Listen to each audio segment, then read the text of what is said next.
Broadcast is now starting. All attendees are in listen-only mode. Good morning, ladies and gentlemen, and welcome again to our California-Nevada chat. Welcome to the middle of August 2020. My name is Len Dumas, Executive Director for the Northern California section of the PGA, and with us I have my counterpart and colleague, Executive Director and Chief Executive Officer of the Southern California PGA, Tom Addis. Tom is here. Start off with thanking our support team again for taking us live and being with us for these past few months. Bryce, Caitlin, Nikki, of course, and Jeff that are working, Tyler, working to make sure that we're on air and that we're on time. We've got some news, of course, and a wonderful lineup today. We have Dr. John Landsberger. Dr. John, thanks again for being with us to bring us up to date on what's happening COVID-wise. There are many vaccine trials that are going on and such, so important news. Jeff Hart, PGA professional in Southern California section, and Jeff was with us at Harding Park last week competing, so we really look forward to hearing from Jeff, and of course Craig Kessler, the Senior Director of Governmental Affairs for the Southern California Golf Association, as well as Kevin Fitzgerald. So we'll circle around in terms of comments about the PGA and other items, but I'd like to start with introducing our Northern California PGA Section President, Dede Moriarty. Dede? No, thanks, Len. Thanks, everybody. Jeff, congratulations. I hope you had a wonderful time at Harding. You know, the course stood up and it was so beautiful. I live close by. I couldn't believe how beautiful it looked from the drone coverage. So well done. And thanks, Len and Tom, just for the opportunity to say hello. I know we've got a lot to talk about today. So I'll throw it back to Len. Okay, thank you, Dede. And some words from our Southern California partners. Tom, somewhere in a cabin in Southern California. Yeah, thanks, Len. And I assume my sound is working since my camera is not, which is fortunate for just about everyone, I'm sure. But it's nice to be here on this Friday. It's very warm in Southern California. I happen to be up in Big Bear right now, and it's no exception up here. It's very unseasonably warm up here as well. I'd like to thank Jeff, Dr. John, Craig, of course, and Kevin for being here today. And as Len mentioned, with Nikki and Bryce and Caitlin and everyone else that really works hard to put these together. So thank you, everybody. And a lot of things going on. You'll hear some news today regarding the legislature from Craig, I'm sure, status of AB 5 and where that's left at this point. And then, of course, our PGA Championship, our section champion, and our section senior champion, a dual winner in Jeff Hart and playing his first PGA Championship. So thanks again, everybody, for being here. We enjoy this hour and a half with you, and look forward to it. Okay, thank you, Tom. And just some opening comments. Obviously, we had the PGA, the 102nd PGA last week at Harding Park. Tremendous to have it at back-to-back public locations. Last year, Bethpage, which is a state park facility, and then, of course, at Harding Park in the city and county of San Francisco just this past week. So it was a different environment, no question, but I think it spoke well for what can be done on a fairly large scale safely. To this point, there have been no reported cases of COVID-19. Protocols were in place in every tent, in every building, in terms of access or non-access. There were no indoor meals. All had to be done outside, and so on and so forth. So the protocols were strictly adhered to, which is tremendous. So I bring that up thinking that that's good for the industry. The TV ratings probably couldn't have been much higher, tremendously successful. Shot to shot from the first shot Thursday morning, which was almost Jeff, actually, until the last putt on Sunday evening. So great for the industry, great for the game of golf, and the success of taking the broadcast for 4 straight days to everyone. And of course, we're grateful also that our facilities are still busy and working through COVID-19. So congratulations to everyone, again, as we've said many times, at the facilities for adhering to the phone calls, protocols, keeping us open and keeping us successfully growing the game. So with that, I'd like to welcome back Dr. John Landsberger. Dr. John, thank you so much for being with us again. And we look forward to your update on what's happening in the field, the trial vaccines that are out, and our likelihoods of realizing those in the near term, probably within a year, and then everything else that's happening. Dr. John?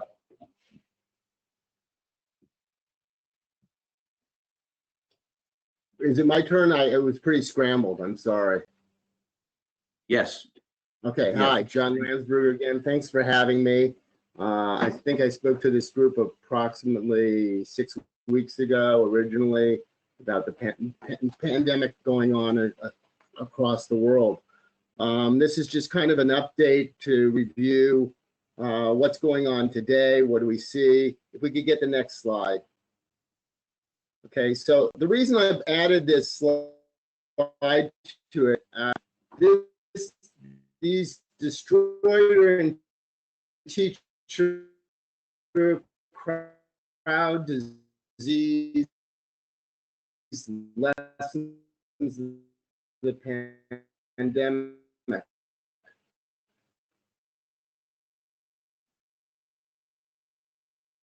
This was written by Dr. John, we are having some audio trouble. Let's see if we can figure out. Maybe. So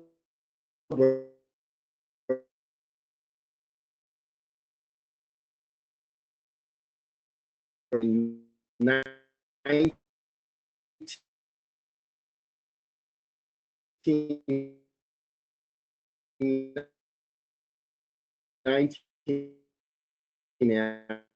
after the 8. Len, yeah, it does look like we're having some audio technical issues here.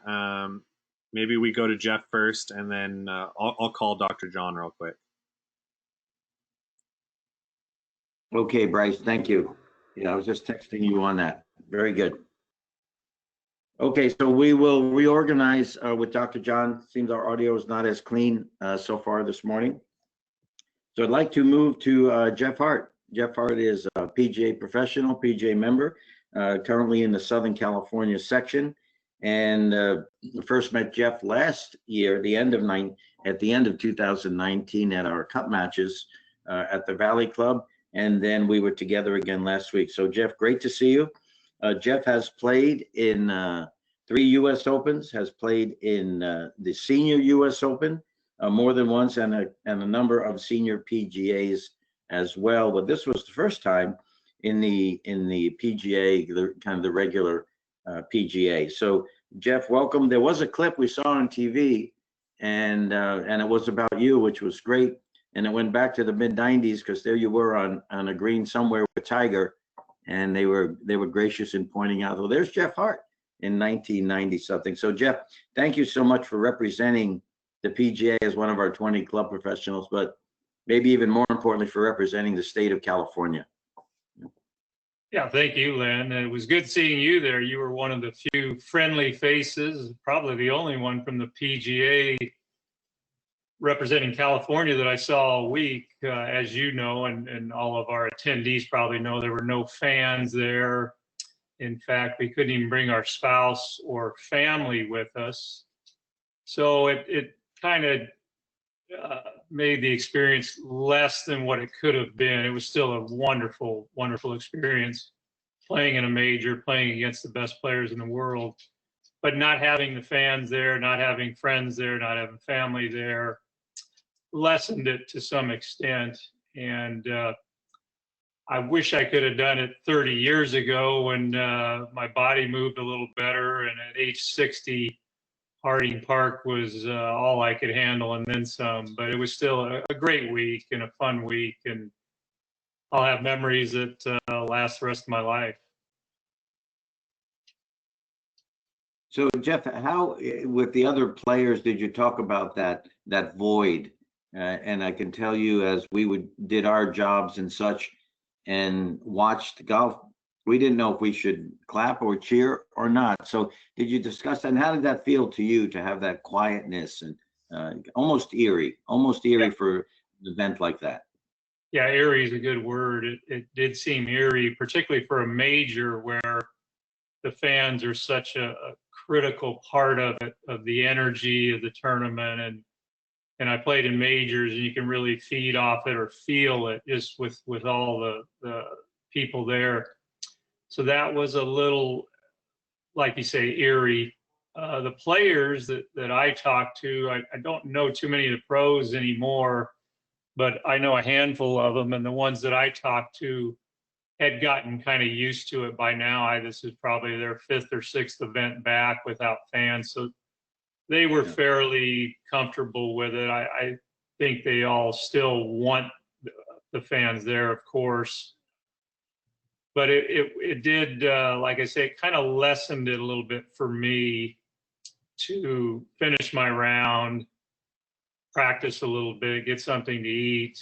But typically I would be there with friends, family, and then we'd gather for dinner later, and that just didn't happen last week. So that was a bit of a disappointment, I guess you could say. But all in all, it was just a fabulous week.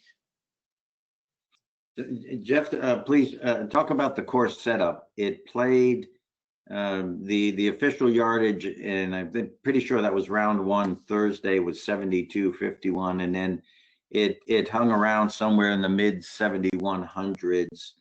But there were some interesting opportunities. Number 7, the 7th hole, was played anywhere from 297 all the way to 350. 16, of course, great shot by Colin Morikawa on Sunday. But the rough, there were times when it had to do, it seemed, Jeff, more with strength and skill necessary to get the ball out of there. How did you find the course setup in general?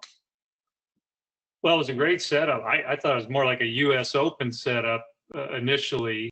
The first few days of the practice rounds, it really played long for me. The air, it was cold, the air was heavy, the course was wet, and there were 7 or 8 par 4s that I couldn't reach in 2. And granted, I'm a short hitter, and by tour standards, I'm extremely short.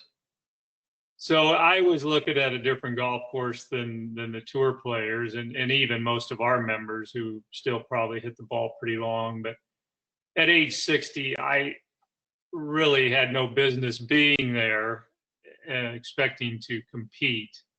I would have been lucky to have made the cut, and of course I didn't play too good, so that was out of the question. But it was a difficult setup in that the rough was very long, and it was that kind of bluegrass or poana where the ball really sinks, and then you get the kind of misty air that made things a little bit wet. And again, you need strength, you need clubhead speed to really be able to get out of that, because I played with 2 guys, and I saw a number of guys hit it out of that rough and land it on the green and stop it. So apparently it wasn't too difficult for a lot of them, but for me, it was, once I got in, I was just hacking it, 100 yards or so down the fairway. I thought it was a great setup. It was really set up well and difficult, very difficult. I was surprised the scores were as low as they were. Hey, Jeff, this is Tom. You mentioned the U.S. Open and sort of a comparison, which we appreciate. What about the putting greens? Can you compare the PGA Championship putting green? And I know we're on a little bit different grass for the most part, but compare the PGA Championship putting greens to U.S. Open or even the U.S. Senior putting greens. Well, the greens were absolutely perfect.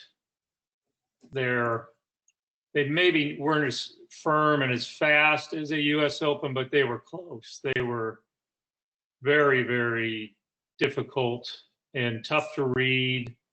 Not overly slopey, so you didn't get that kind of 3-4 foot downhiller that if you miss is going to go 8 feet or 10 feet by. You didn't have that really to contend with that you might have at, say, a U.S. Open, but they were very very firm, I thought, for me.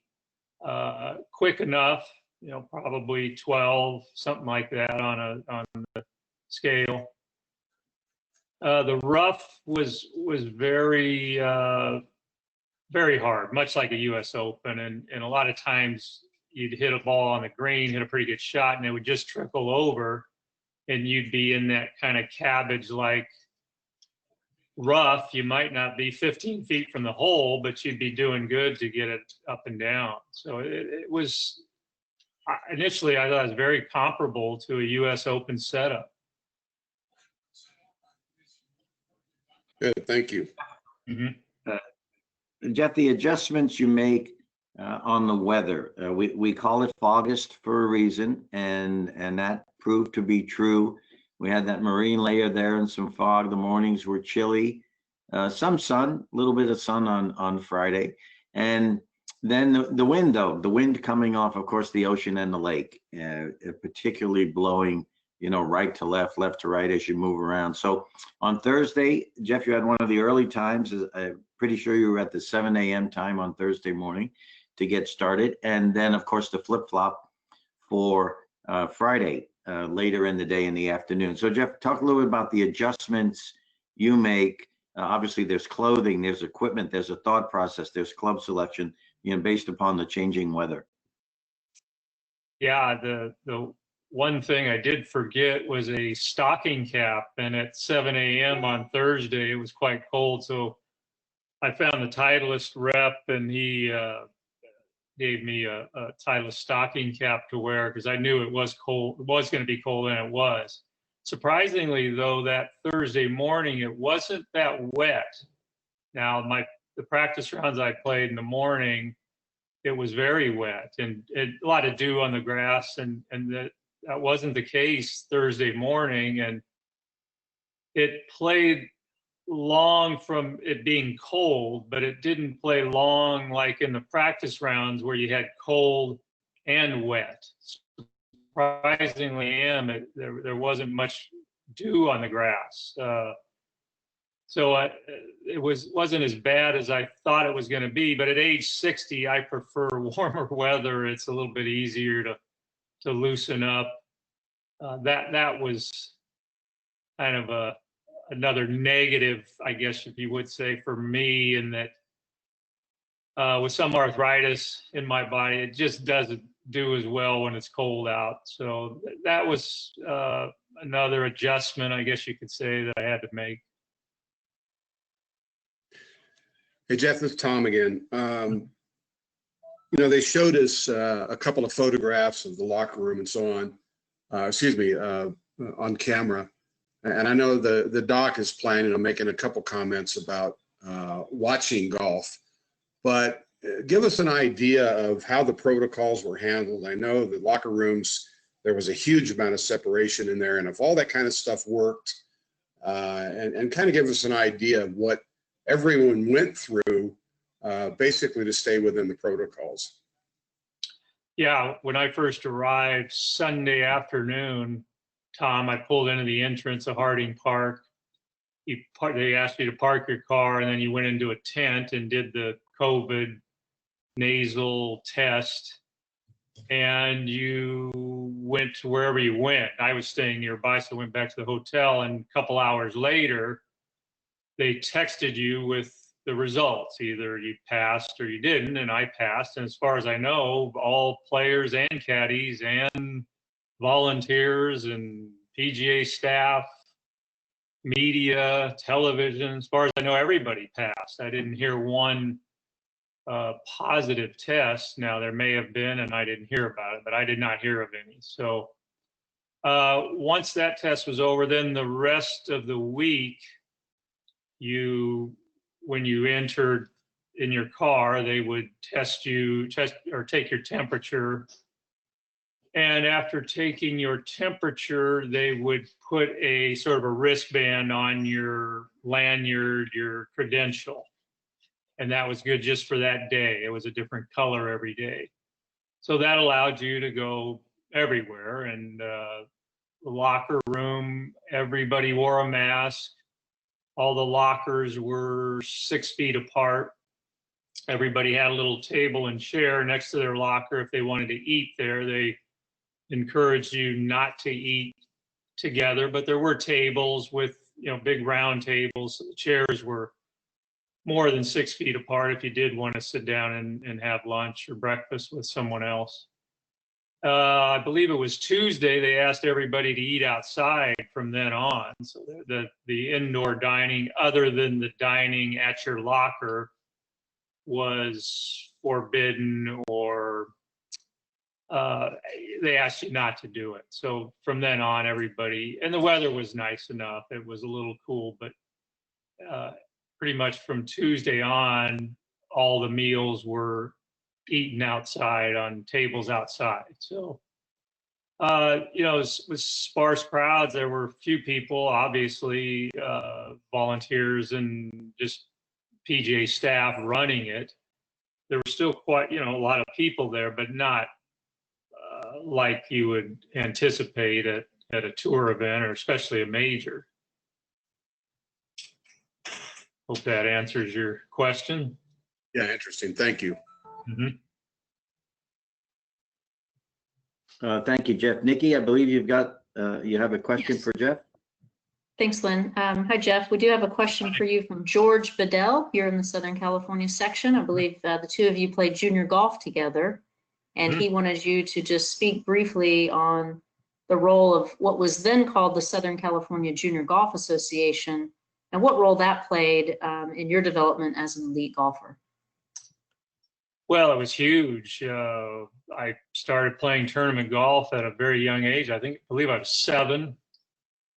And soon thereafter, joined the Southern California Junior Golf Association, played till I was 15. And then we moved to San Diego, where I joined the San Diego Junior Golf Association. But I continued to play some Southern California Junior Golf Association events even after we had moved to San Diego. But it was huge in my development. I mean, if you don't play tournament golf, you have no way of furthering your career as a professional or a professional golfer, or to get a college scholarship. Most kids are using junior tournaments to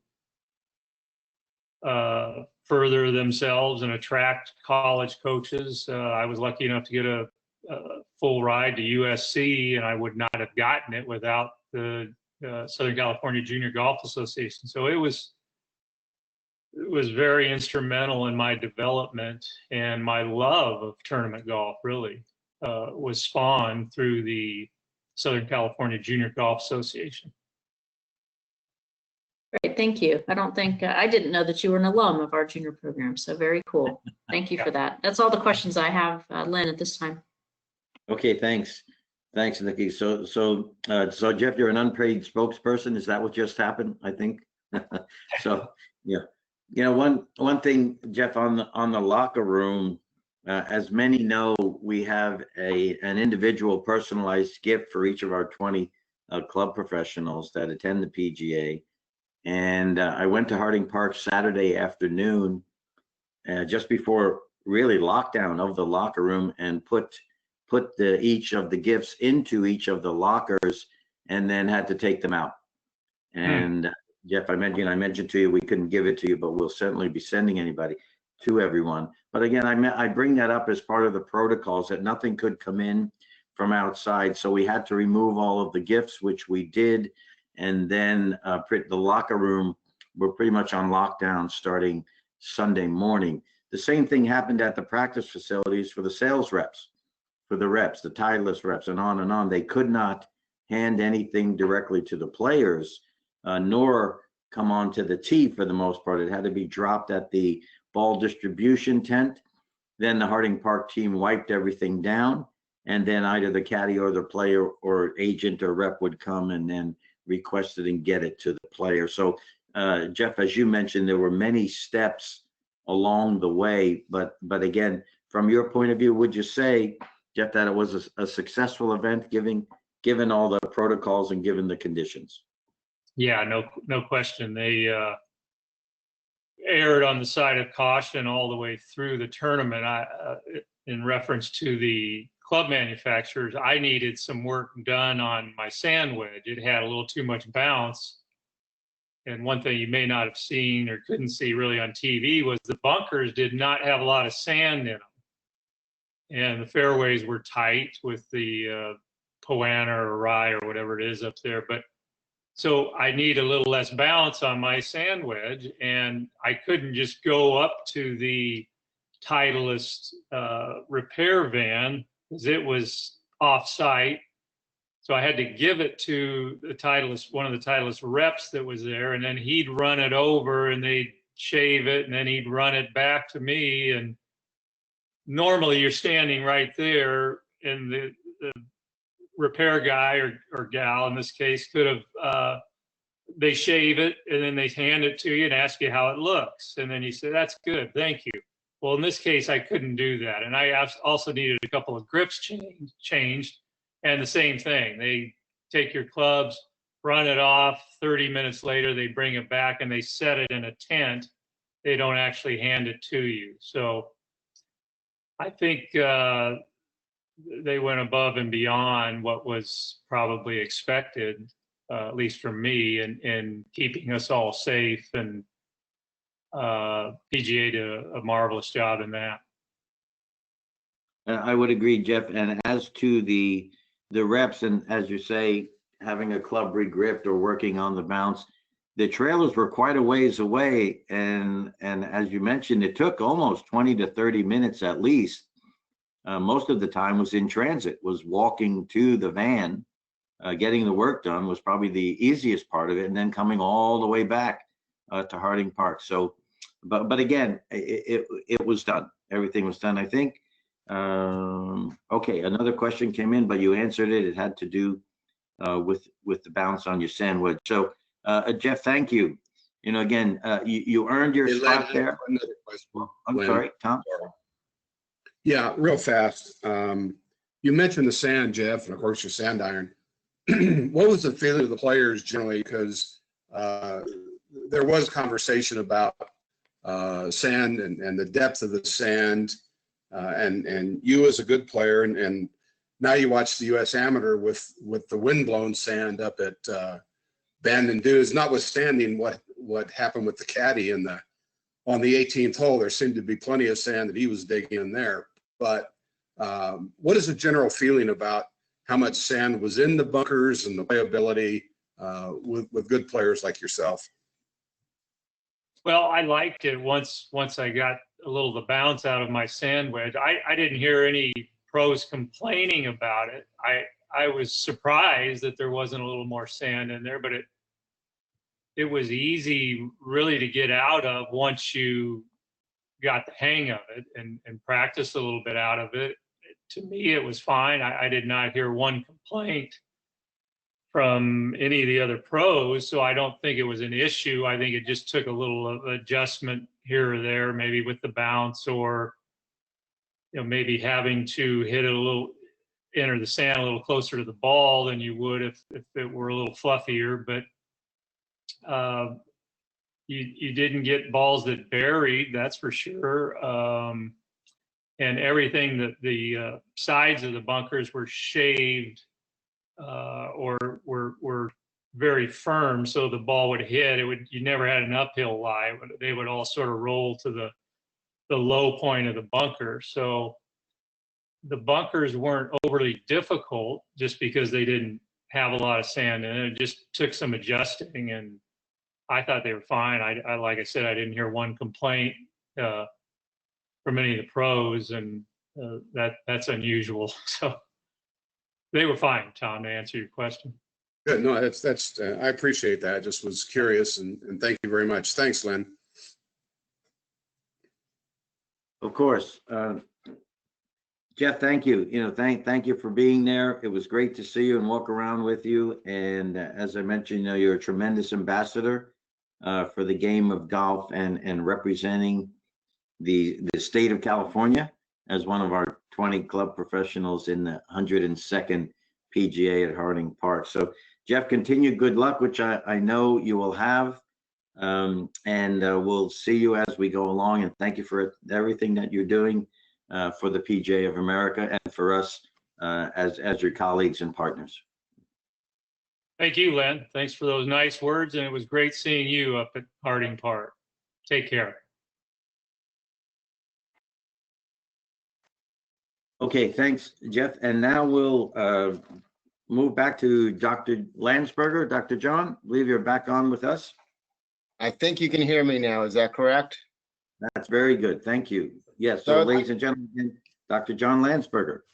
Okay, so I would like to thank Jeff for his little, I actually glad I went after Jeff because I do have a comment about one of the things he said. I guess the PGA is now probably using the Abbott rapid test in order to determine if people have COVID before putting them into play. I would caution you guys on relying on that test.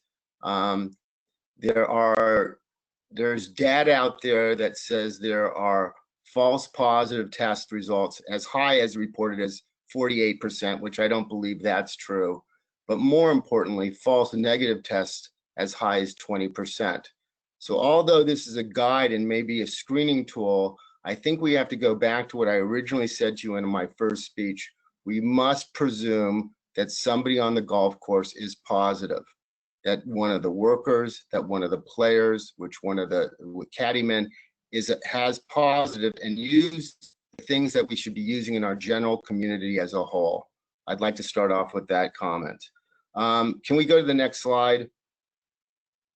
So once again, I think you guys may have heard this. This I simply put in for history. After the 1918 pandemic, these were some of the comments that were made by the leaders of basically medicine at the time. And I think these same things hold true now 102 years later. The identical thing we see, and basically the same method of transmission is going on as we had back then. So I want you to understand, although you hear a lot of conflicting information in the news, this is not new. We've had a lot of experience with viral transmission, particularly of pulmonary transmissions of viruses. Next slide. Okay, and this is actually, I thought it was pretty funny. It came out of the 1918 survey, as you can see, which I actually invite you guys to look up because it's pretty interesting to watch what they wrote in 1918. I actually read this article, but basically the kid is being given a handkerchief as a gift and says he can use it hundreds of times, much like we see with masks and washable masks.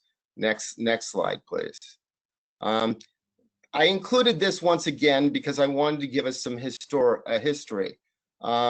Both the federal government, CDC, as well as the federal government through prior to Homeland Security, as well as the state of California, all have in place pandemic plans.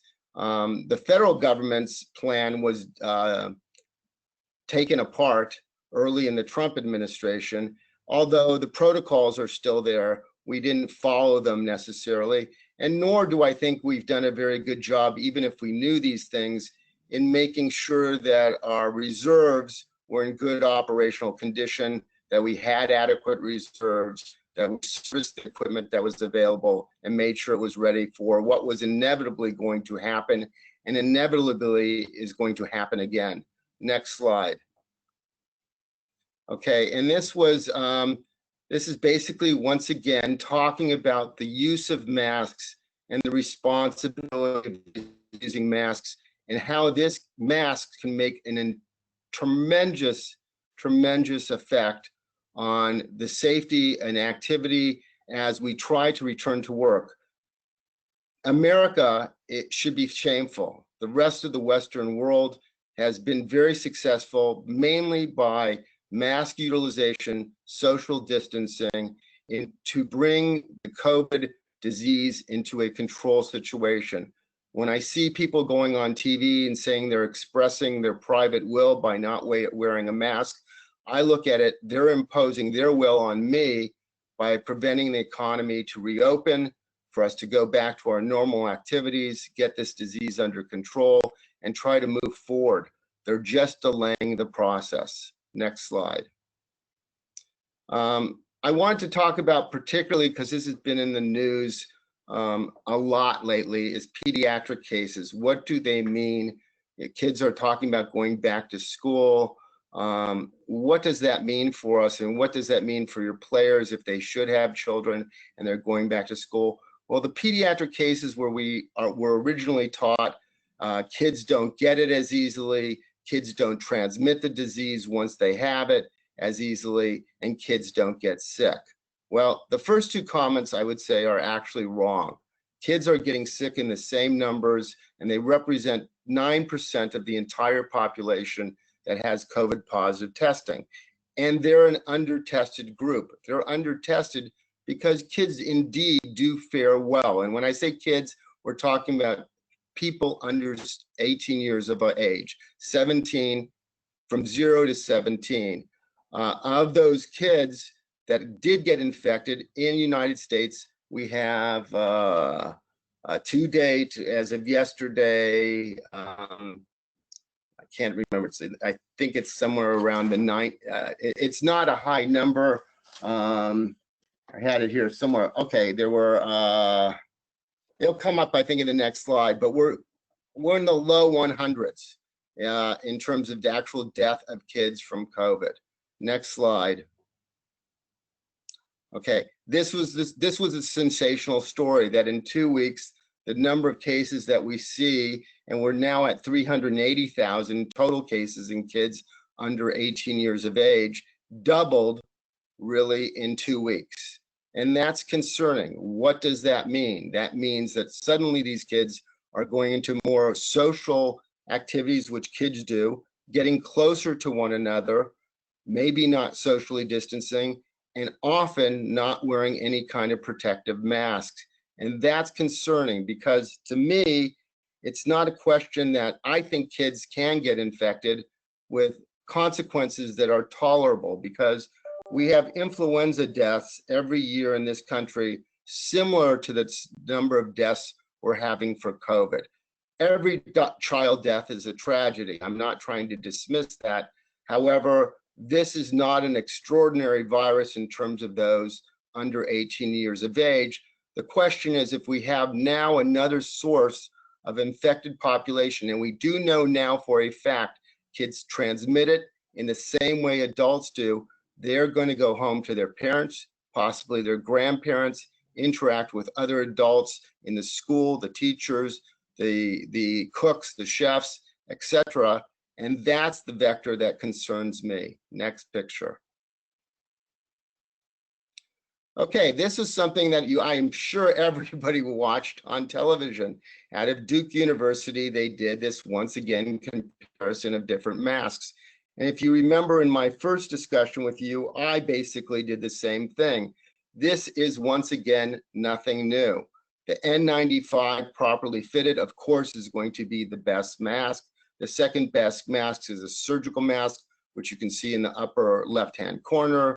Then it goes down in quality. 3 layers are necessary of a cotton or polyester material that's not transparent, possibly putting a filter in between. And the worst is the bandana.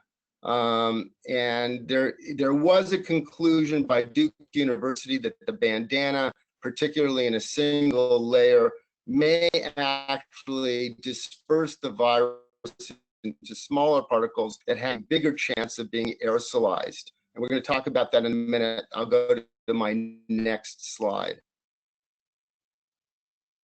Next slide, please. Hello, am I still on? Okay. Okay, let's go back to where we were on the masks. So once again, what does aerosolization means? We know that droplets, which we've talked about in the past, are bigger particles that we know are the main transmission of COVID. The concern arises, do we have small, very, very small particles that can travel in the wind, travel in indoor mediums fairly easily for distances far in excess of 6 feet? reported as big as, and I think we spoke about this on the first call, 24 feet. Yeah, that's a fact. They did find that bandanas tend to do that more so than any other mask. So, but bandanas don't meet the criteria of the CDC. 3 layers of non-transparent material. That's what constitutes a mask. And actually, homemade masks actually did fairly well. I wanted to briefly go over therapeutics and what's happening with vaccinations and where we are. And there's a bunch of drugs, and we're going to go through these very fast, just to show you that there is work being done as treatment. We're not waiting for a vaccine. We can recognize that presently, although our infection rates are still miserably bad, mortality has gone down significantly. We are treating people better. We know how to do it better. And we are managing with drugs that we did not have before. Next slide. So I go through several of these drugs. I'm not going to go through the actions of each one because I think it would take too much time. Can you change the slide for me, Howard?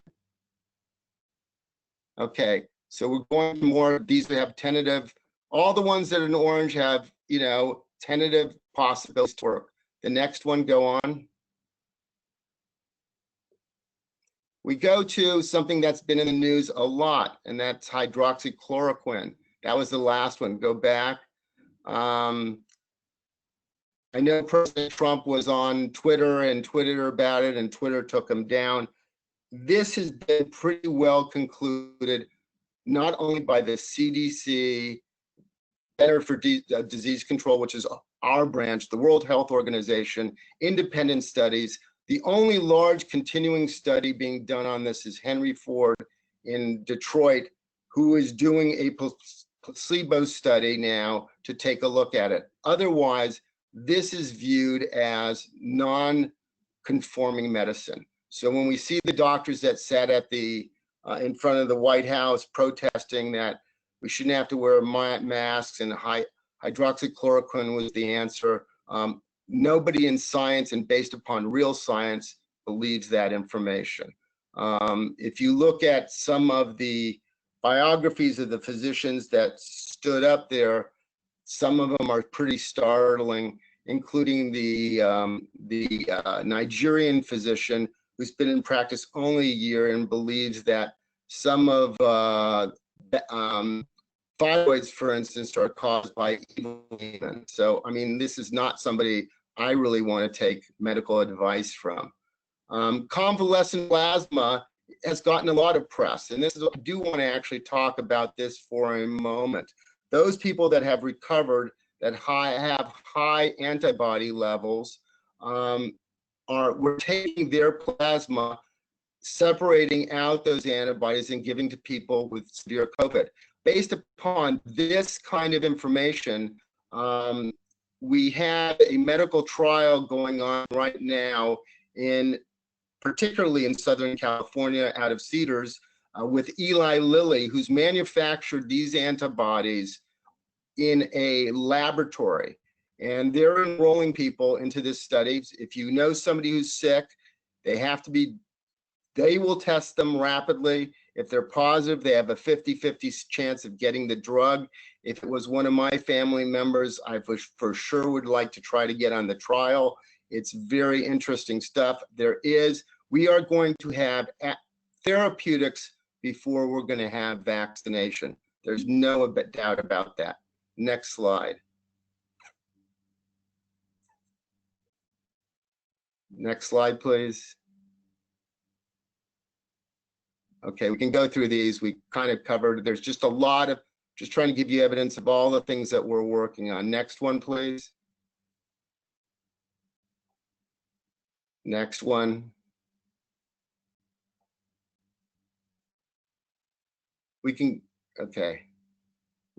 Dexamethasone. This was a fairly big outbreak and very big. Can we go back to that just for 1 second? Dexamethasone actually was a big change in therapeutics of those that are critically ill. I want to warn people, this is not something that's taken early in the disease process. And if you do have steroids at home and you took them, it may worsen your condition. This is done after a number of days where we feel the virus is now causing the cytokinase cascade and is used to quiet that down. This kind of therapy, very cheap, widely available, has been used since I was in medical school on septic shock, and has shown through this European study that's worked pretty effectively in reducing deaths dramatically. Next slide.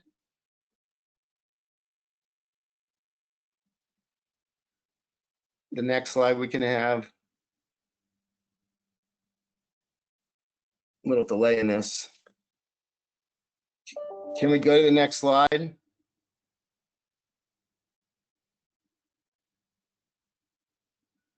Okay, cytokinase inhibitors.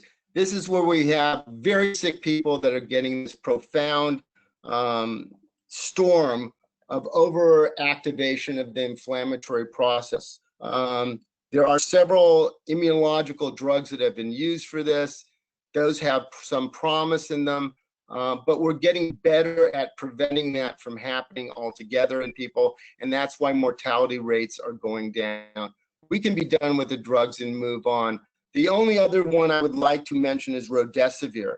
Remdesivir is now passed and is in use. The problem with Remdesivir, the only thing that it does is reduce hospitalization from 9 days to 7 days. There's really not a profound effect that it has in getting people better, faster, or really all the leading people in COVID are not very enthusiastic about this drug, but I think it had to be brought out because people needed some hope early in this disease. We can go past the drugs now. Okay, so then it comes up to what we've been seeing again on the news, this whole idea of what is social distancing? What is adequate? Are we really mobilizing small particles into the air that can be absorbed as far as 24 feet in distance? Well, none of the studies that have been done today, these are all experimental studies done in laboratories in very particular ways, which don't correlate necessarily to clinical findings. We don't think, for the most part, except for in hospital conditions, that this is really often a aerosolized condition. That means where small viral particles are left lingering in a room, for instance, in a locker room, and stay in the air for hours. It can be inhaled and people get sick. We're just not seeing that as a clinical source of infection. So although this is being found experimentally, I don't think it correlates well with what's really being seen clinically. At that point, we mentioned this before, let's understand where we're getting our social distancing from. In the WHO actually uses a 3-foot footing distance as what they consider social distancing. This came from a study at Harvard in the 1930s over TB. Totally different disease, totally different way. Really, it's exposed. It's pretty antiquated information. Imagine that we're relying on information that's now 90 years old.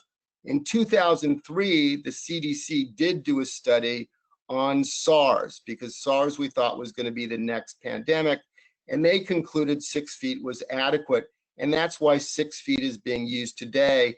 And probably, in all likelihood, 6 feet is a reasonable distance. Is it perfect? No. The further you get away, the lower reduction. If you're not indoors, your risks are higher.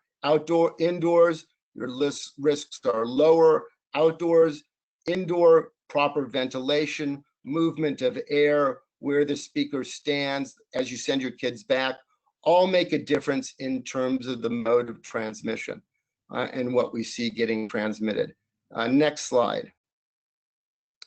That would pertain to the medications. That's out of order, and I apologize. Next one.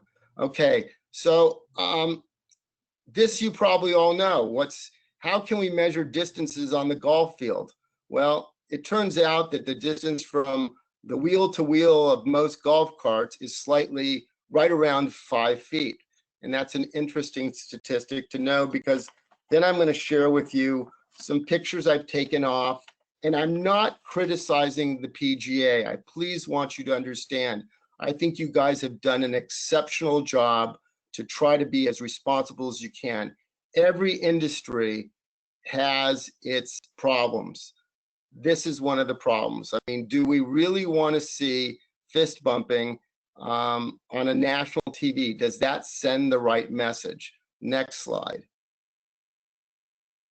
This is also caddy and golfer standing side by side, clearly not 2 feet apart, neither one of them wearing a face mask.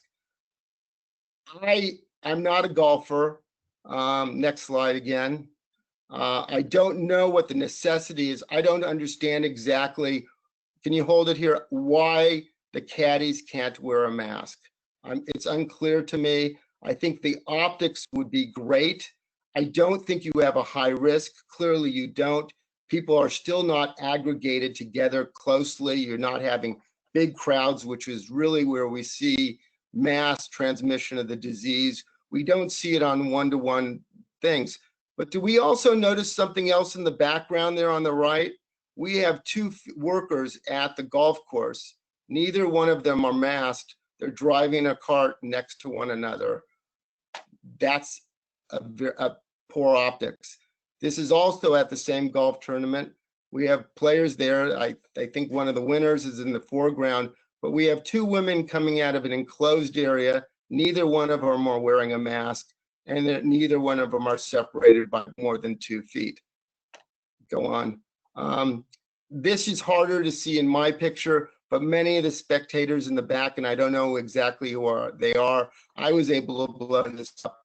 There's very little mask using going on in this condition. This was at the end of the tournament, not this last one, but the one before, and this is why I bring the wheel distances. She's standing at the inner portion of the tire. He's standing at the outer. They're probably 5 feet apart right now by that little calculation I do. Next picture. And now they're 4 feet apart. That last one. So she moved in closer to him. They're facing directly one another in this conversation. That's pretty animated. So I'm going to go back again. I do not believe you're going to transmit disease in these examples. I don't think you're going to have a big outbreak like you're going to see in some other professional sports. But you guys have an ability to bring optics to the table. What we're missing in this country is leaders that can direct us to the understanding that masks and social distancing are way out of this disaster. And we do have a disaster where industry, restaurants, all kinds of industries are closed down because we as a society have decided this is not our social responsibility, and it is. And the reason I emphasize that it works, and this is the answer, is Europe has done it. Asia has done it. They've all done it by social distancing and continuous mask wearing, and they've reduced their numbers to where they can open up industry again, and they're safe and they're doing well. This is the most important thing. It's not everything else that we talk about. We need to lower our numbers. There's 2 last points I would like to go over. And Dr. Redfield, who's our CDC director, got on television yesterday and said, please, if you can get people to do anything, wear masks, socially distance. And third, that's equally important, go get your flu shot. I agree with him. This is going to be come fall where we undergo flu season. If people aren't immunized and immunization is safe and it's effective, we're going to have a compounding of 2 diseases that may cripple the healthcare system, which is what we're finding in certain areas, a crippled system that can't keep up with the numbers. So I encourage all of us to go out and get your flu shot. It's simple, it's easy. Most healthcare providers provide it for free, and it's very important.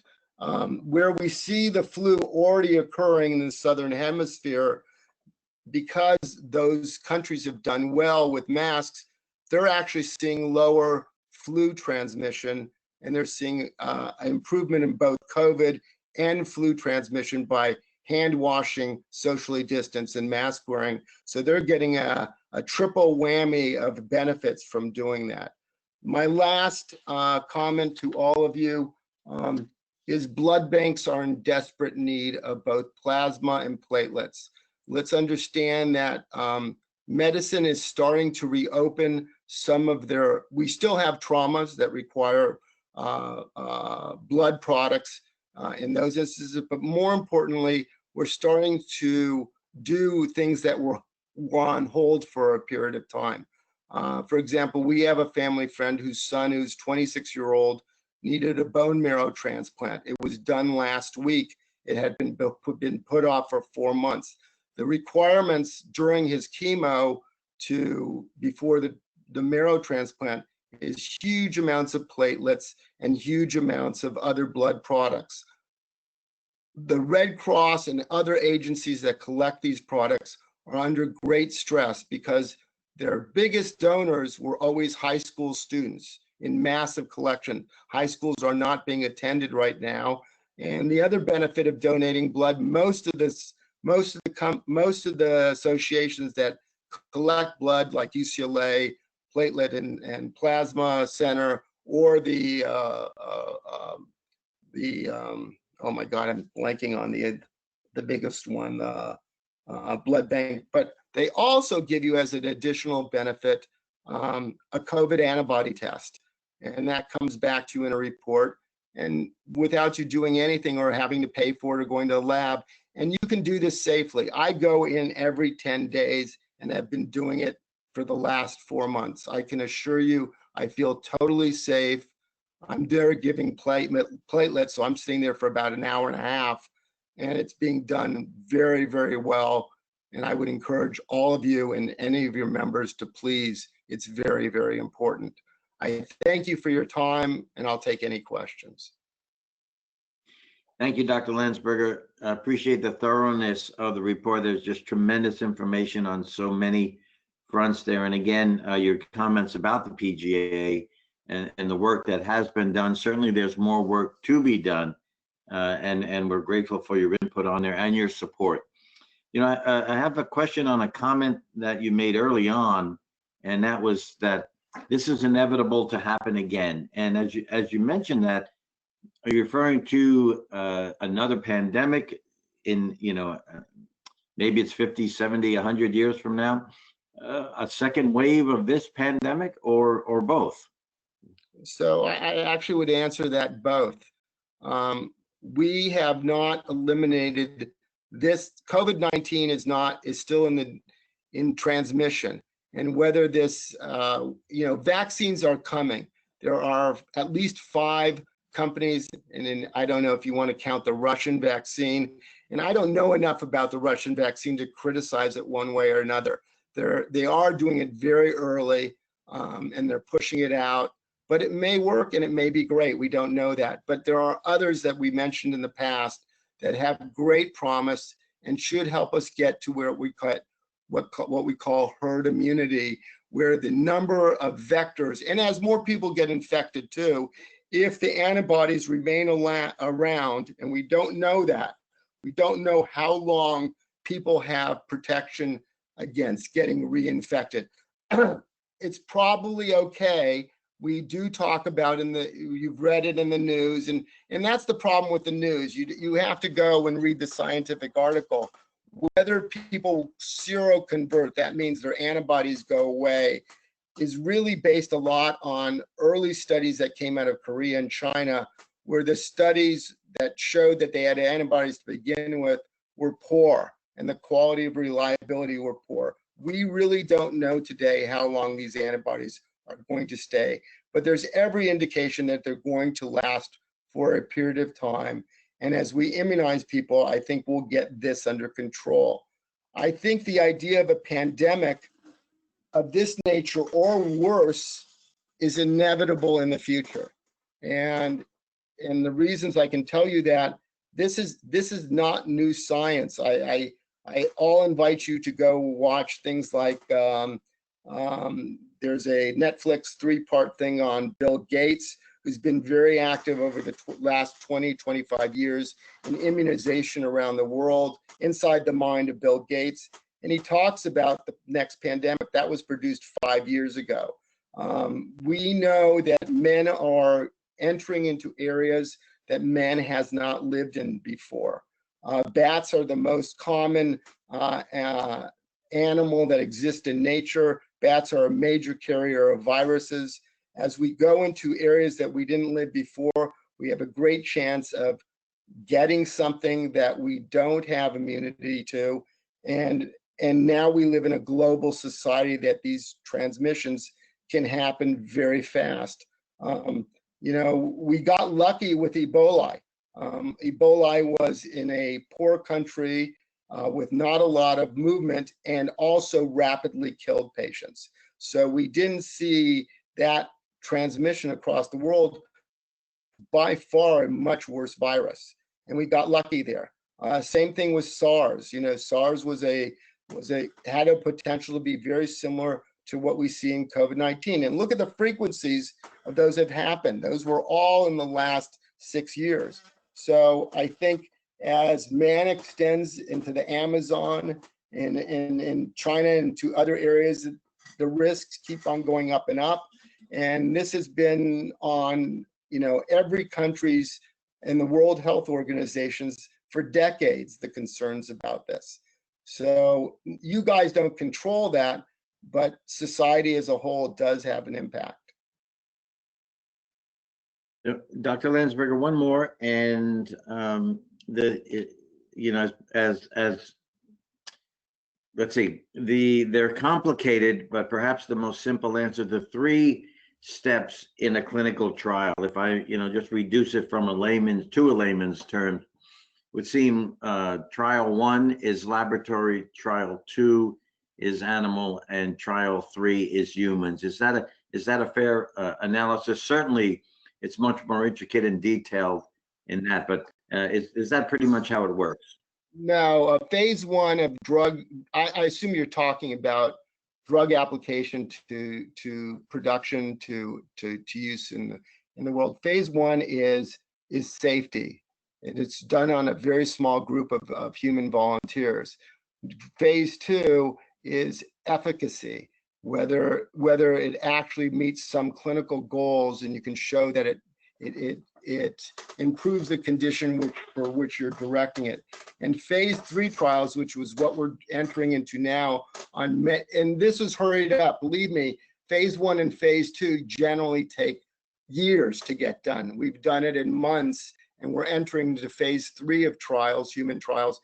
And this is where you take larger groups of people and make sure that your 2 first parts were correct. It's safe and it's effective and produces the goals that you want to produce, that it builds antibodies and that these antibodies are protected against COVID.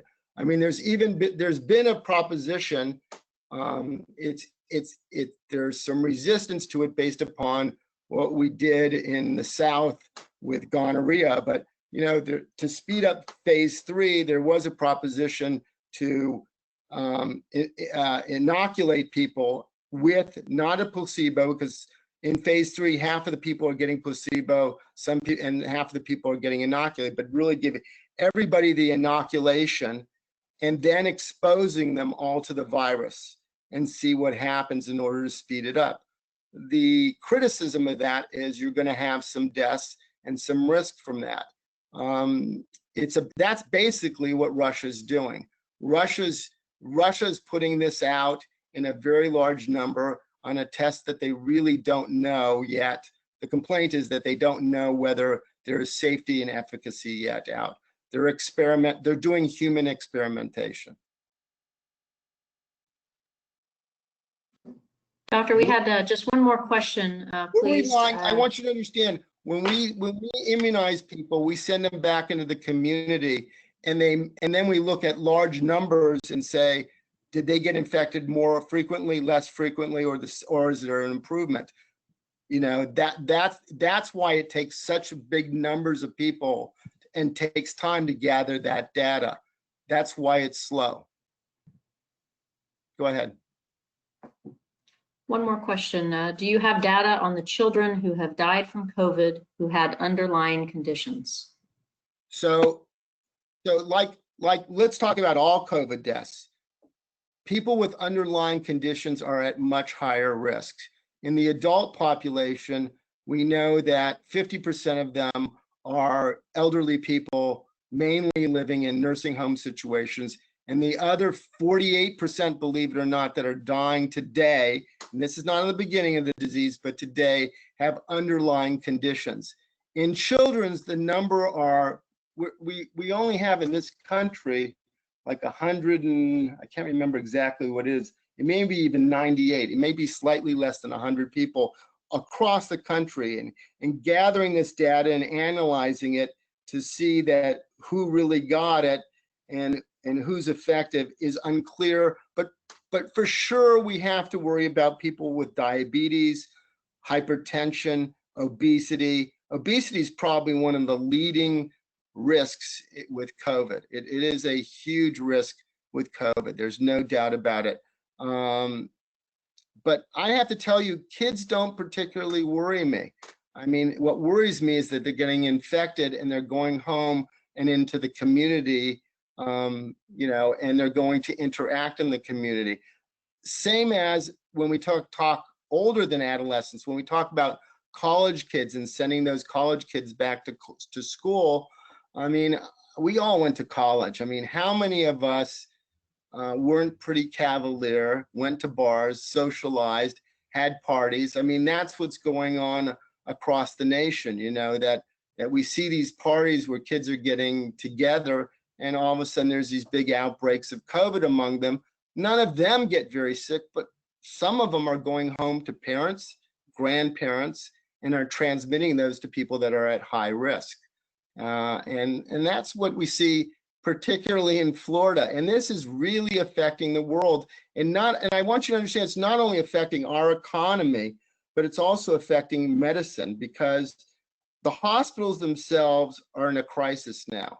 Either they're overwhelmed with patients that they can't manage, or they're empty and they're not able to cover overhead. And we see that varying based upon geographic placement and density of living, and to be honest with you today, socioeconomic levels. I mean, for instance, in California, our biggest hotspot is in the Central Valley with migrant farm workers. That's our biggest worry. In West LA or in Los Angeles, Cedars has never had more than 50 cases. At the same time, USC receiving is full. They're pretty packed, and because they're receiving patients that are mainly Hispanic, living in high density homes, and continuing to go to work and not practicing good practices. So we have this mixture of what's going on. And by the way, those same workers are working at restaurants and are working at markets and everything else. So we got to think about how that ultimately affects us. My daughter's a third-year medical school.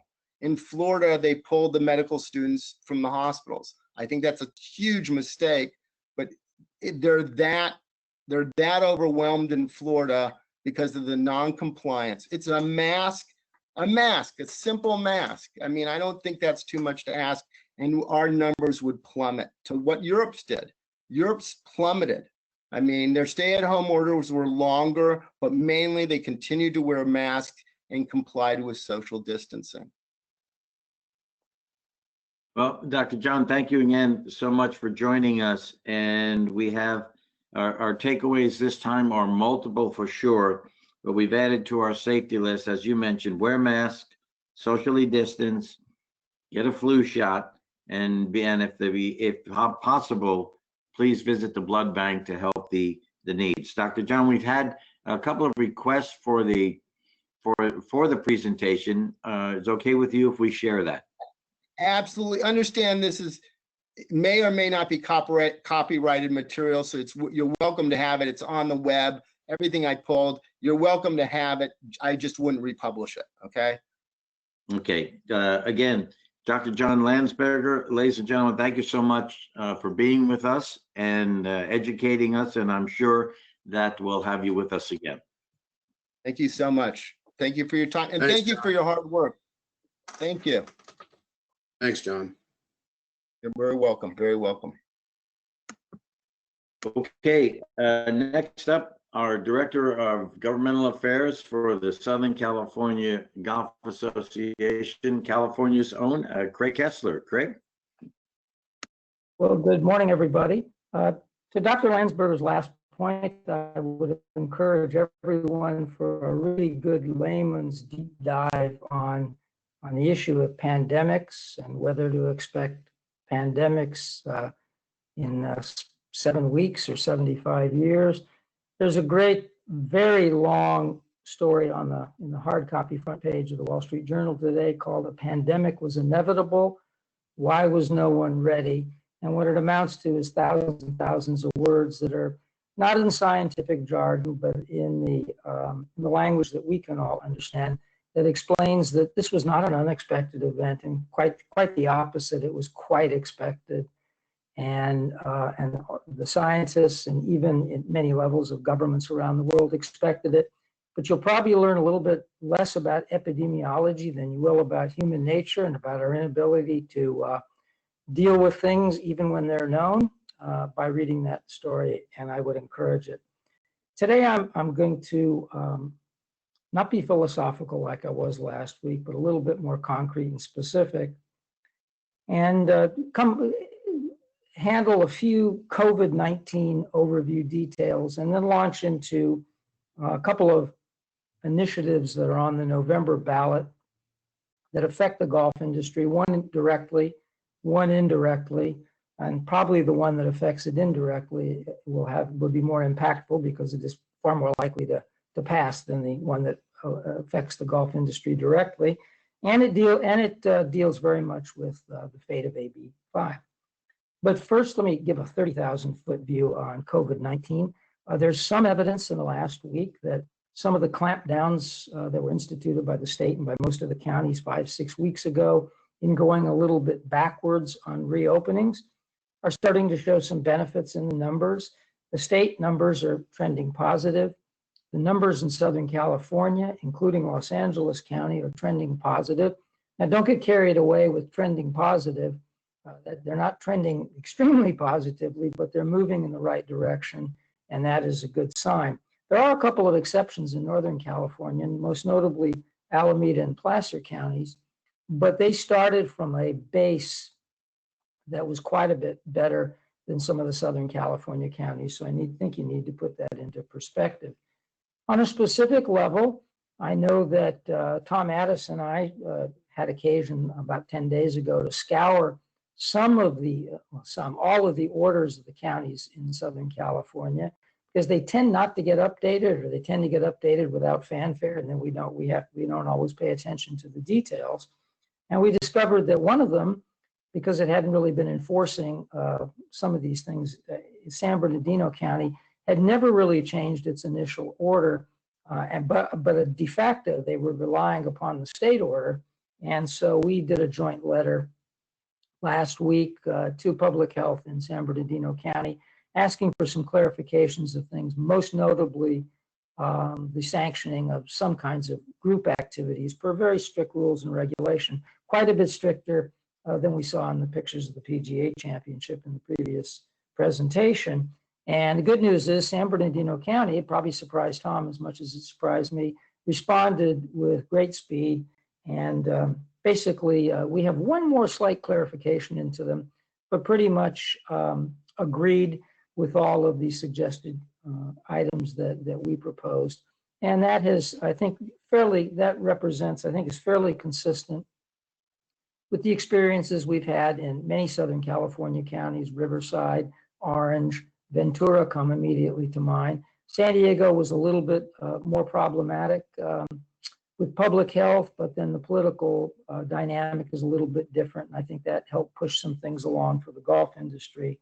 And that leads me to the great exception, the problem not just in Southern California, but it would appear to be the state, and that's Los Angeles County, which has still not, I think, positively acted on some recommendations that have been made by the golf community, made internally by some of the departments within the county, most notably Parks and Recreation, about some common sense changes that do not amount to relaxations, but much like the petition we filed with San Bernardino County, when you bother to take a look at them, actually result in golf operations that are safer from the perspective of maximal social distancing and common touch point control. But we've had a little difficulty getting their attention on the specifics. And I'm just going to read something verbatim out of today's Los Angeles Times that spoke to me very directly, because it kind of echoes the experience that we've had on that level, that the president of the California Retailers Association, that's much bigger than golf, and much more aggrieved at this particular point. So I'll read it verbatim. Rachel Michelin, president of the California Retailers Association, said her group has tried to gauge with public health officials, she means statewide, to understand how counties can get off the state's watch list.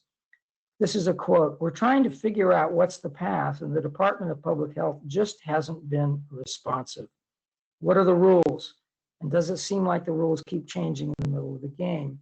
I don't think our rules change in the middle of the game. Our problem's been more that they initiated them at the first day of the game and haven't necessarily always kept up with what we learned during the game and some of the best practices of the game. But I want everyone to take heart. I remain optimistic because the substance of some of our requests are very, very sound. Again, I'm absolutely confident they represent, in terms of the things that matter, safer golf courses, not less safe. And they certainly don't in any way skirt on some of the things we saw in those pictures from the PGA Championship. And the good news is I've been to an awful lot of both public and private facilities. I see something quite different. And I think everyone on this call, particularly the GMs, are to be commended for that difference that I see. It's been pretty exemplary, and we need to keep it moving exemplary. So I remain hopeful with Los Angeles County. I think the rejections of some of the things we brought are not so much rejections, are that they never really bothered to take a look at them, perhaps because they're overburdened. For those of you who pay attention to news accounts as much as I do, I bury myself in them every day, both local, state, and national. You know that an awful lot of persons, not just in the counties, but at the state level, who were in public health have come and gone in relatively short order. And I'm not entirely surprised by that, because they are, well, I was going to say they're public health professionals, which is a little bit different than Dr. Landsberger, who's an actual, physician. And I've been contacted by so many who've explained the difference between what we're hearing from a Dr. Ferrer or Dr. Galia on the scene, which is a little bit more statistical epidemiology than it is patient-driven epidemiology at sort of the ground level. And they're not used to being in the limelight, and they're not particularly used to being questioned by, people like the California Retailers Association, or certainly the PGA sections or amateur golf associations. And they've been a little bit like deer caught in headlights, and many of them have taken premature retirements, many of them have resigned, many of them have gone. So that's a backdrop to some of the issues that we're having. In answer to a very specific question that we put to the County of Los Angeles, and many of you put to us about face coverings, I wish I could give you a definitive answer, but let me say the following. There is a statewide order, and that applies to all the counties, that requires face masks whenever you're in proximity to anyone or where you cannot guarantee 6 feet of separation. Now, common sense, along with the language used in the county order, would dictate in favor of basically wearing that face mask Anywhere in a parking lot, anywhere in proximity to a clubhouse, I would say in a clubhouse, except they are closed, anywhere on a driving range, anywhere in a practice area, to the degree to which in some counties they're open and others they're not. And probably when you tee off on 1 and tee off on 10, stop in a halfway house that may be on the middle of the golf course.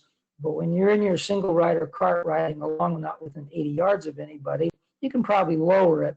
My guess is that that is what the private clubs are, that's most of them are doing now, and that's what they will continue to do. The municipal courses are under a great deal of scrutiny.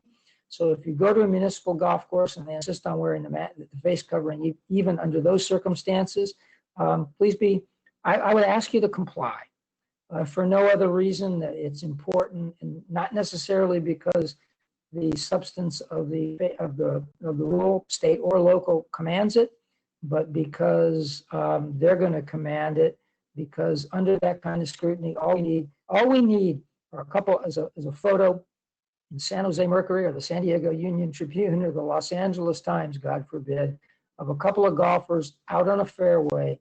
Maybe they could be 10, 15, 20 feet apart with those masks down. And in this particular environment, things could begin to unravel. That's what I have on COVID-19. And I think we're in a little bit of a kind of an interregnum. I think we're going to be where we are right now in terms of recreational golf and the permission thereof. I hope to have some more positive, I hope to have the same kind of positive news I had today about San Bernardino County, about Los Angeles County fairly soon, and I remain optimistic on that count. But other than that, we're probably in for a long run of the kind of golf that we have now on a recreational level, with a lot of restrictions and a lot of curtailments for some time to come. And how long to come, I don't know, but I don't think anytime soon we're going to see some differences. And those kinds of differences that go to maybe in clubhouse dining or any of those services that would happen in an enclosed space, those won't come through golf orders. Those will come through orders that affect all of society and even the retailers' associations moving forward. So we'll wait for those things and be patient. It does not behoove the golf industry to get involved at that level. So there are two propositions or initiatives on the ballot this fall that affect the golf industry. One affects it indirectly, and that's Prop 22. I think I have the number right. Many of you may have heard of it. It's the Uber Lyft initiative. It is on the ballot. It would take AB 5 and turn it on its head but not turn it on its head entirely. It wouldn't repeal it, and it wouldn't change it for anybody but the sponsors of the initiative and those that raised the 100 million plus to put it on the ballot and then run a campaign. And that would be apps for transportation and delivery, basically Uber, Lyft, Postmates, those kinds of things that are delivering from supermarkets. And so it wouldn't affect us directly, nor would it affect our desire in 2021 to get that full measure of relief in the business-to-business for professional services exception. However, the degree to which a strong vote of the people is indicative of an attitude towards independent contracting that is not black or white, that's not some kind of mannequin construct in which you're either an employee or not, and there's nothing in between. This would represent in between, because if you look at the details of the initiative, they hew very closely to the compromise that Uber and Lyft floated through of all things, the San Francisco Chronicle op-ed last year that talked in terms of independent contracting that would be consistent with guarantees in terms of medical insurance and leave and various other things. A bit of a hybrid between the two extremes, but if it passes, it'll be indicative that the electorate has a different view, does not have the same rigid view as our state legislature had last year with AB 5. And there's nothing has more salutary effects on legislatures and those in elective office than a strong vote of the people. So we'll be watching that. And all of you, of course, because you're all going to vote, you're all registered, you're going to vote, we'll vote your own consciences on that based upon your beliefs. Prop 15, and I think I've talked about this briefly before, and I know the SCGA has put out a lot of information because it is a It is it repeals that portion of the 42-year-old Proposition 13 regarding property taxes that for non-residential properties.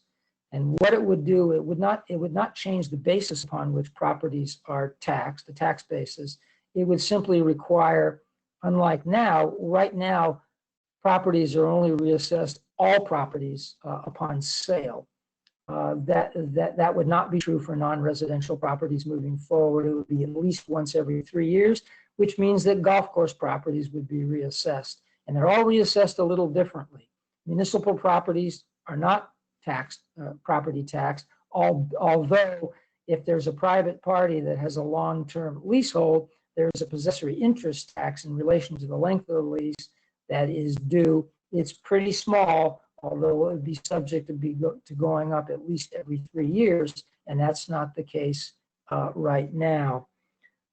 Private clubs, on the other extreme, are taxed on a basis that was set by the voters in a 1960 initiative and enshrined in the California Constitution. It's a very benign basis, almost an open space, something not quite as beneficial as agriculture, but pretty close. And it's allowed private clubs to literally, it's the lifeline in places like San Diego, San Francisco, Los Angeles, where if they were taxed at highest and best use, they wouldn't be golf clubs anymore. They would be residential and commercial complexes. Prop 15 does not change that. What it does change is on that basis, they would be reassessed. The daily fee golf courses are a little bit more of an unknown. They have changed ownership a lot, and it's never been, property taxes have never been an issue in that. However, and I'm going to guess, and this is just a guess right now, because assessors who have a lot of business, a lot to do, have probably assessed those properties on a similar basis to the private clubs. This could get upended as they're forced to take fresh looks at everything. And I'll also add that the danger here is less the generic principles I just talked about than the reality that there's going to have to be years of enabling legislation to sort of refine down for boards of equalization and assessors what this means in real terms. And that's where golf could come into crosshairs, and it could be rather substantial. Having said all that, and one of the reasons that the SCGA put out a complicated, pretty detailed white paper on the subject, and it's not entitled Prop 15 because we put it out before the initiatives were numbered for this year's ballot. That's how important we thought it was. We put it out because it's important that people in the golf industry understand that there is an impact and they can weigh it. This is a personal opinion right now. I believe it would be an extreme mistake for the golf industry as the golf industry to get involved in this because it is not, unlike the golf tax of many years ago, or unlike even service taxes, where the golf is a direct aim of the legislation. We're just along for the ride, and the real aim is at commercial and industrial properties, and golf courses are much more akin to open space on the tax laws. And we know that, and we do not want those property tax bills to be in the crosshairs and thus in the headlines. We know that last year that happened in the state of New York, because the legislation that was in the New York legislature was aimed directly at the golf industry. And and I think in this particular political environment, with some of the imagery that golf has, I trust that everyone on this call understands that that's the last thing we want, is this, particularly when there's so much opposition building to Prop 15 from the California assessors, from all the tax groups, from the NAACP, which has come out strongly against it, because they feel it disproportionately impacts minority communities in the state. So we'd rather have the debate and the headlines be ideas such as the slippery slope of today they're coming for industrial properties, tomorrow it's their home, the usual they do raise taxes in the middle of a recession, unintended consequences, of which there'll be many in this particular case, arguing about economic justice or racial justice involved in this. We really don't want the property tax bills of elite country clubs in the state to be part of the headline. And I would suggest that proponents of Proposition 15 would love nothing better than that. So my opinion is do not give them the opportunity. So let me just, that was a fast sort of a rapid fire run through a few issues. Let me simply say that we're off the air. Okay, maybe not. Let's contact us up. I guess I'm still on the air. Anyway, keep up the good show. That's our ticket to being able to continue to play recreational golf. Don't become lax. Go forward. And again, thanks to both sections and the state of Nevada, I guess, for inviting me onto this telecast to share whatever wisdom I may have on these various and disparate subjects that are always ever evolving and changing. And for the most part, when it comes to COVID-19, confusing. So, Craig, thank you very much. And some tremendous information this morning, but also a great starting point for next week, particularly as we know the legislative session ends in 2 weeks, 2 weeks from today. And so let's remember next week to talk about what we can do to best prepare for when this session reopens. So with that, ladies and gentlemen, again, thank you for being here. I'd like to ask for a couple of closing remarks to a tremendous hour and a half today, starting with, again, our Northern California PGA President, Dede Moriarty. Dede? No, thanks, Len. Great session today. Great information. Jeff, congratulations on tackling Harding Park. It was really wonderful to hear it from your perspective, and just really appreciate the great information from our speakers today. So everybody keep being safe, keep making golf safe, and play some golf. Thank you. Thank you, Dede. Tom? Yeah, Len, thank you. And certainly thank you to Dr. John and Jeff and Craig and everybody, and Nikki and Bryce and Caitlin for putting all this together. Would like to remind you that Craig's regular report on governmental affairs, you can go to scga.org or to scpga.com and link to government relations through that and get Craig's report, which is really, really good information. So again, thanks everybody. It's great to do this. Look forward to next Friday. And everybody, please be safe, healthy, and be responsible. We're doing well, and let's keep it up. Thanks, Len. Oh, and apologies from our president, Tony Latendre, had a business matter at Dove Canyon come up and was unable, but he sends his greetings and apologies for not being with us all this morning. Thank you, Tom. So again, thank everyone for being with us and supporting us in so many ways on the chats and at the facilities in the growth and maintenance of the greatest game of all. And again, to take it another step, please remember to wear masks, socially distance, get a flu shot, and if possible, to visit the local blood bank so we can continue to help those that are in the greatest needs. Enjoy the weekend, and we look forward to talking with everyone next week. Bye, everybody.